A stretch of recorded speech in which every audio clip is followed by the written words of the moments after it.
Hi guys, welcome back to another edition of Max and Nikki 1000th Time Reactions. Where we react to a song for our first time after listening to it for our 1000th time. That's right.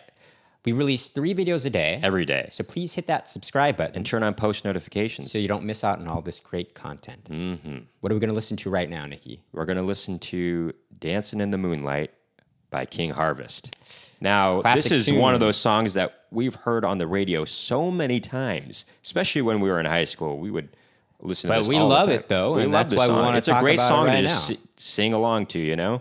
That's right. If you are new to this channel, what we like to do here is listen to the song all the way through without stopping. So we don't interrupt the intention of the artist. And then afterward, we'll talk about a reaction. Go into depth with some in-depth analysis, And then maybe talk about talk- some history of the song if we should know it. Before we do that, though, just want to remind you all, as we usually do, that we have another YouTube channel called Max and Nikki, on which we perform oldies, tunes, jazz standards, and originals in that vein. And we got comedy videos on there as well. But for right now, let's take a listen to King Harvest's Dancing in the Moonlight. For our 1000th time. Here we go.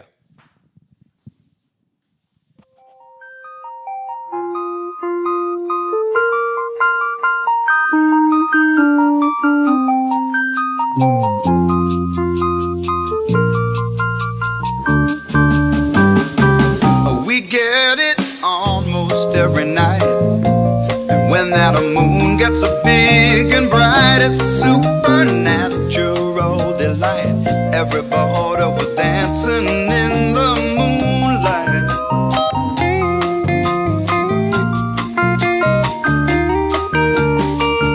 Everybody here is out of sight. They don't bark and they don't bite. They keep things loose, they keep things alive. Everybody was dancing in the moonlight. Dancing in the moonlight. Everybody's feeling warm and bright. It's such a fine and natural sight. Everybody's dancing in the moonlight. We like our fun and we never fight. You can't dance and stay uptight. It's supernatural delight. Everybody was dancing in the moonlight. Dancing in the moonlight. Everybody feeling warm and bright. It's such a fine and natural sight. Everybody dancing in the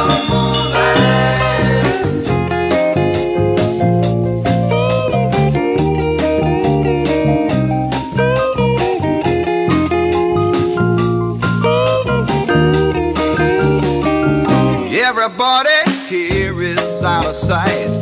They don't bark and they don't bite. They keep things loose, they keep things alive. Everybody was dancing in the moonlight. Everybody's dancing in the moonlight. Everybody's feeling warm and bright. It's such a fine and natural sight. Everybody's dancing in the moonlight. Everybody's dancing in the moonlight. Everybody feeling warm and bright. It's such a fine and natural sight. Everybody dancing in the moonlight. Everybody dancing in the moonlight. Everybody feeling warm and bright. It's such a fine and natural sight. Everybody dancing in the moonlight. Everybody dancing in the moonlight. Everybody feeling warm and bright. It's such a fine and natural sight.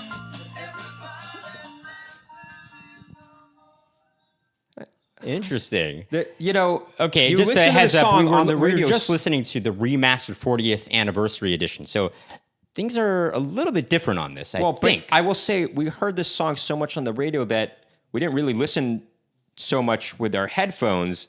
And there's some real things that we're really noticing here. First Yeah. off, just the way it ended just now, those chorus vocals. I mean, the vocals on the chorus are- they were reverbed out before. Yeah, they reverbed out, and then But it then they changed became to drier very dry at the end towards as the it was end. fading out. Generally, when you fade out, often it gets more reverbed Then out. at the very tail end of the very fade, end, it became reverbed. it Like reverbed out again at the tail end. it was of the very fade out. interesting. Very- An interesting choice. But I also say Another interesting choice was that the chorus, during the choruses, the vocals were just either panned far left, or they were both panned far left and far right, but they were not in the center, which Except for the very last chorus, the lead singer's joining in on but it. I don't know that I would have made that choice myself. Well, it's an interesting Because choice. I think that with a big chorus, you want that to be in the middle. Well, what's I interesting think, about it, by the way, is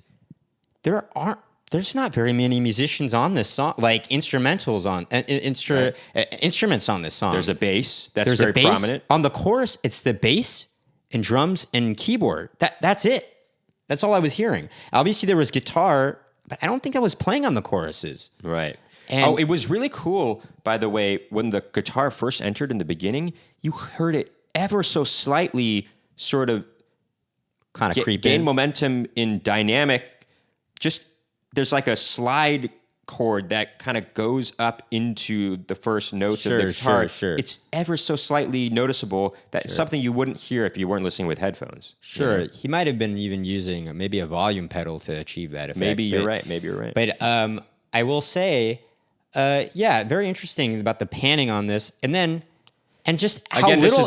this is using that LCR style panning that they would do back then, and they do often today, where you just hear everything either all the way far to the left, all the way far to the right, or just down the middle, but it's center. there's not. I mean, it's just interesting that you can make something feel really at home and on the chorus, even if you're not using that many instruments.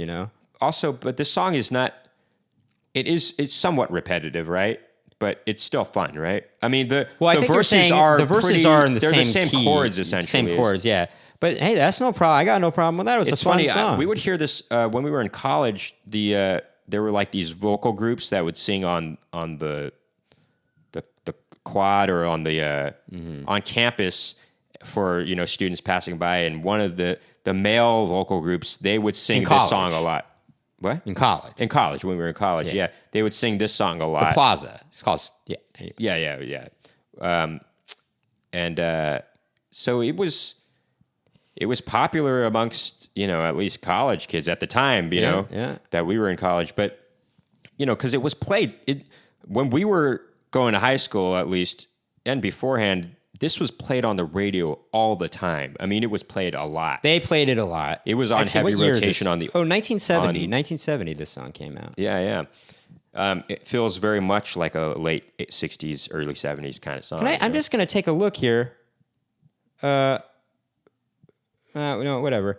Sorry, I thought I saw something about it that was interesting. But man, I mean, very interesting way. of, sorry, I do want to mention in the very beginning, it is quite interesting. You have these, this electric, I think it's electric keyboard playing, and then electric piano rather, and then the percussion or the drums, it's using a brush, I guess, and it's just there's this really crescendo in it in the beginning, which is kind of cool. And by the way, I listened just a little. where it's a Yeah, it was kind of neat. Right. And it's really noticeable. It's really cool. But I also like, this was a remastered version, and I listened right beforehand just to the version that had come out at the time, and there's a lot more hiss on it.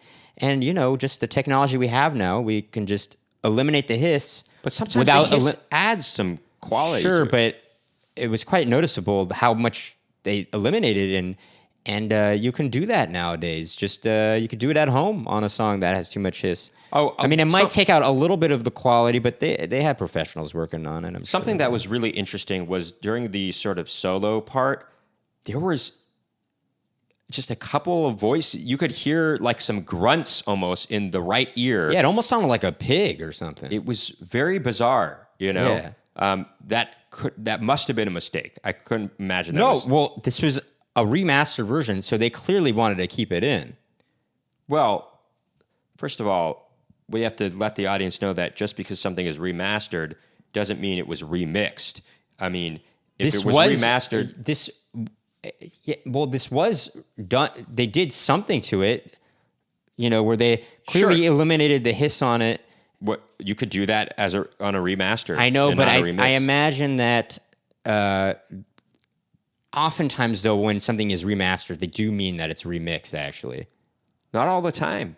A lot of times. But I will say, You're right, not all the time. I guess sometimes they remaster it to keep up with kind of the standards in radio play these days. The loud, because as time has gone on since the beginning of rock and roll, music has gotten progressively louder. The perception is it's gotten louder in that the things that the dynamics have become on They're songs. more flatlined. They're more.